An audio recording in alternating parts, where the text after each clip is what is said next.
Everyone. Next हम quantum mechanics का lecture ले रहे हैं, लेक्चर नंबर 5, और इसमें हम पढ़ने वाले हैं नॉर्मलाइजेशन एंड प्रोबेबिलिटी। नॉर्मलाइजेशन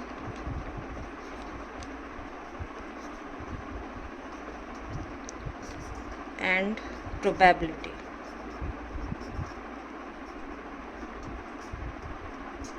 ठीक है, नॉर्मलाइजेशन और प्रोबेबिलिटी में हम पहले लेते हैं probability.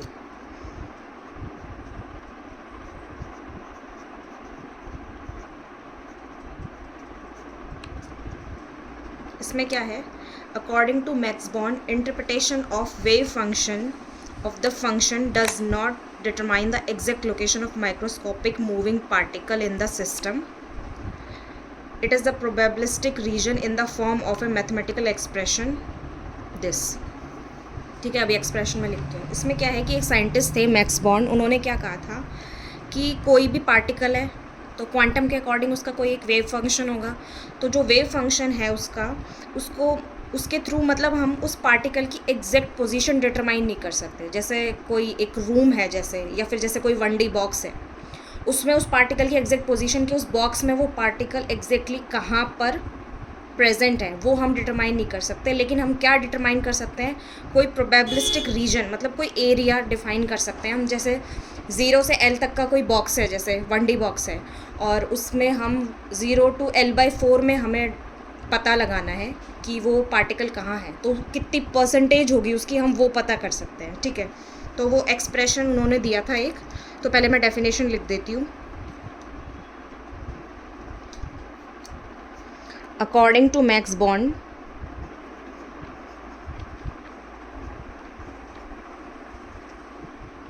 Interpretation of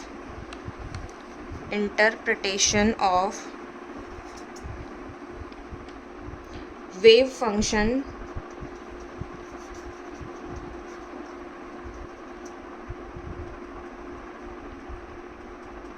does not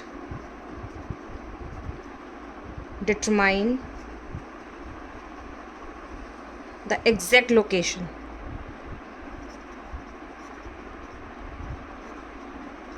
मतलब जो पार्टिकल है उसकी एग्जैक्ट लोकेशन हम पता नहीं कर सकते। ठीक है, of microscopic moving particle.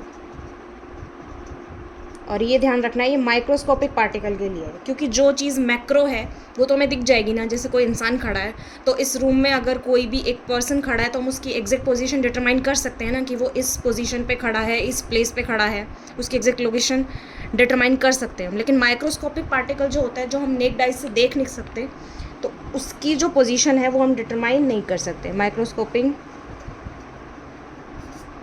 Moving particle, for example हम इलेक्ट्रॉन ले लेते हैं, इलेक्ट्रॉन्स की पोजीशन की बात कर रहे हैं हम in the system. According to Max Born, interpretation of wave function does not determine the exact location of microscopic moving particle in the system. It is probabilistic reason,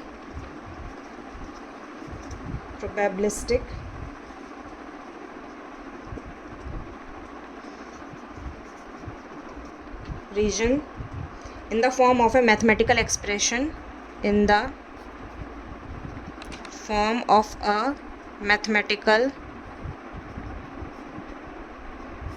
expression। वो expression क्या होगा वो हम लिखते हैं। प्रोबेबिलिटी को P से denote कर रहे हैं हम यहाँ पे। ये क्या है? Integration A to B psi* psi d2। ठीक है, अब इसमें जो ये टर्म्स दी हुई हैं उनको मैं बताती हूँ क्या है। P यहाँ पे प्रोबेबिलिटी है, ये इंटीग्रेशन का साइन है। A to B वो रीजन है जहाँ पे हमें प्रोबेबिलिटी फाइंड आउट करनी है। psi वेव फंक्शन है, और psi* क्या है? अगर उस वेव फंक्शन में इमेजिनरी नंबर है, जैसे फॉर एग्जांपल आयोटा है, तो उसका साइन चेंज हो जाएगा। ठीक है, तो ये दो वेव फंक्शन को मल्टीप्लाई करके उसके बाद उसका इंटीग्रेशन करना है और लिमिट्स लगानी है। ठीक है, लिमिट्स के बाद जो आंसर आएगा वो हमारा क्या होगा? प्रोबेबिलिटी होगी कि इतनी परसेंटेज है वो उस प्रोबेबिलिटी की। ठीक है, ये वॉल्यूम एलिमेंट है, जैसे कि मैंने इंटीग्रेशन में बताया था। ये वेव फंक्शन है, और ये क्या है, complex conjugate of wave function.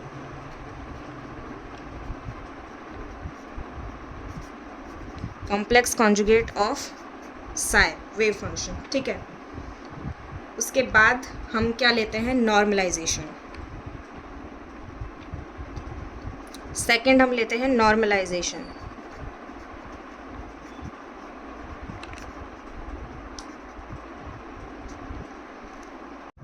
Second हम क्या लेते हैं, नॉर्मलाइजेशन। नॉर्मलाइजेशन क्या है, अ फंक्शन साई, मतलब wave function psi is said to be normalized only if then the probability of finding the particle over the entire space, over the entire system, जो कि system हमने consider किया है, of the system is equal to 1। मतलब probability क्या हो सकती है, इस रूम में किसी के होने की प्रोबेबिलिटी क्या हो सकती है, 1, मतलब 100%। फ्रैक्शन में लिखेंगे तो हम 1 लिखेंगे, और वैसे परसेंटेज में लिखेंगे तो 100%। तो मैं इसकी डेफिनेशन लिखती हूँ, a function is said to be normalized,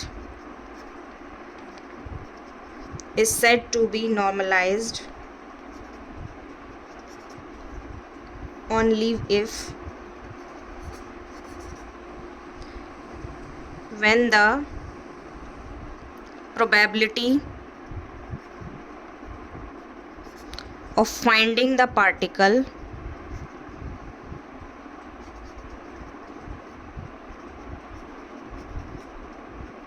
over the entire space of the system, जैसे सिस्टम क्या है, जैसे 1D बॉक्स है, ठीक है, इज इक्वल टू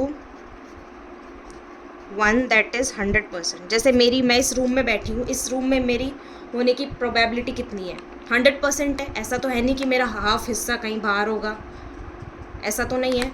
तो मतलब मेरी प्रोबेबिलिटी अगर इस रूम में फाइंड आउट करनी है और मैं इस रूम में प्रेजेंट हूँ, तो मेरी प्रोबेबिलिटी क्या होगी, 100% होगी ना, ओवर द एंटायर रूम, ठीक है। तो क्या होगा, P equals to Sai m/n ले लेते हैं हम, ठीक है, psi star psi D tau equals to 1, that is 100%, ठीक है। ये m/n जो लिखा है हमने, इसको -इनफाइनाइट टू +इनफाइनाइट भी ले सकते हैं। तो ये सिस्टम वाइज डिफर करेगा। फॉर एग्जांपल जैसे 1D बॉक्स है तो उसमें 0 to L होगा। For example simple harmonic oscillator है, उसकी लोअर लिमिट और अपर लिमिट अलग अलग होती है।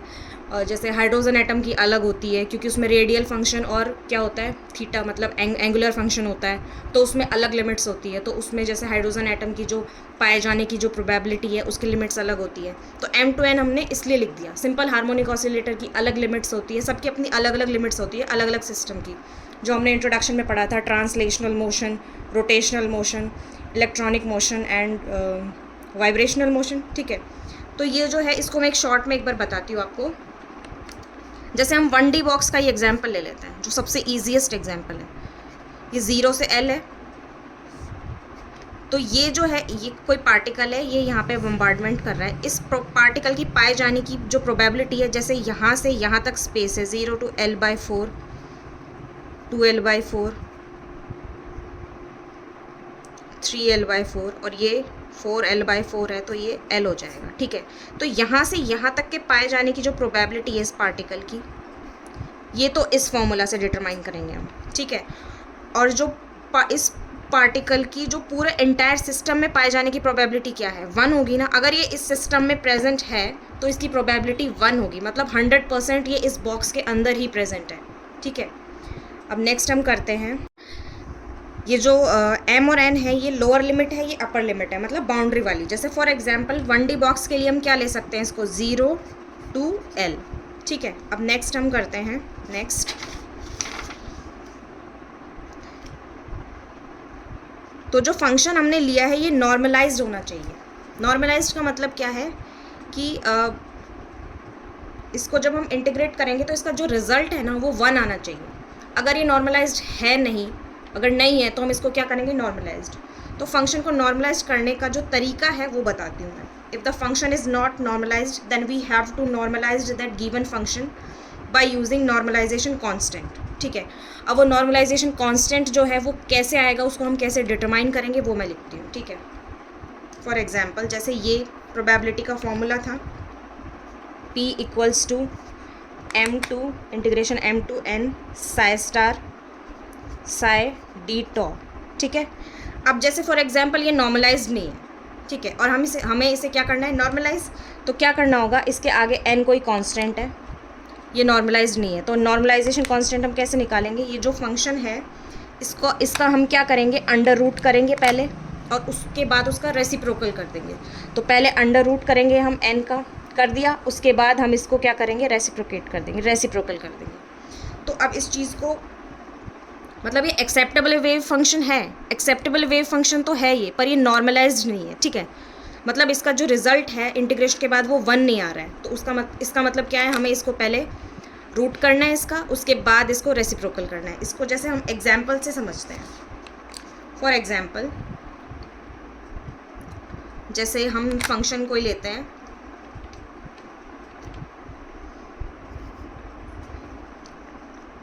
कोई भी फंक्शन लेते हैं हम, जैसे psi equals to X square है, अगर जैसे पहले हम इसको चेक करते हैं कि नॉर्मलाइज्ड है या नहीं है। क्या पता नॉर्मलाइज्ड हो, तो हमें नॉर्मलाइजेशन कांस्टेंट निकालने की ज़रूरत नहीं है।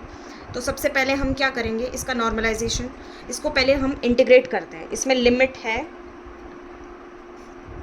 0 से फॉर एग्जांपल 1 ले लेते हैं। तो हम इसको पहले क्या करते हैं, probability equals to 0 to 1 X square, ये साई की वैल्यू है, और साई स्टार क्या होगा यहाँ पे, एक्स स्क्वायर ही होगा, क्योंकि यहाँ पे क्या है, इमेजिनरी वैल्यू नहीं है ना, यहाँ पे आयोटा नहीं है, तो एक्स स्क्वायर ही होगा। X square into X square D tau, मतलब हम यहाँ पे क्या कर रहे हैं, probability equals to integration 0 to 1 psi star psi और डी टो, मतलब वॉल्यूम एलिमेंट। तो ये क्या हो जाएगा, 0 to 1 X raise to power 4 D tau. अब ये क्या है, सिंपल इंटीग्रेशन है, क्या होगा इसमें, पावर में एक ऐड हो जाएगा और उसी पावर से क्या हो जाएगा, डिवाइड हो जाएगा, और ये जो लिमिट्स है ये यहाँ पे लग जाएंगी, lower limit upper limit, sorry ये 1 है, ठीक है। तो X raise to power 5 divided by 5, 0 से 1, तो यहाँ पे 1 रखना है, 1/5 माइनस ये 0 रखेंगे, 0/5 क्या आ गया, 0, तो ये क्या आ गया 1/5, नॉट इक्वल टू 1, मतलब ये 1 नहीं आया ना, तो इसका मतलब क्या है कि ये फंक्शन नॉर्मलाइज्ड नहीं है। अब हमें इसको नॉर्मलाइज करना है इस वाले फॉर्मूला से। तो ये नॉर्मलाइजेशन कैसे करेंगे हम इसका, n इक्वल्स टू, पहले इसका रूट करेंगे, कर दिया, उसके बाद इसको पहले इसका रूट करेंगे, रूट कर दिया, अब इसको हम रेसिप्रोकल कर देंगे, 1/√5, 1/√5, तो ये ऊपर जाएगा तो ये मल्टीप्लाई में हो जाएगा, तो √5 इसका क्या हो जाएगा, नॉर्मलाइजेशन कांस्टेंट।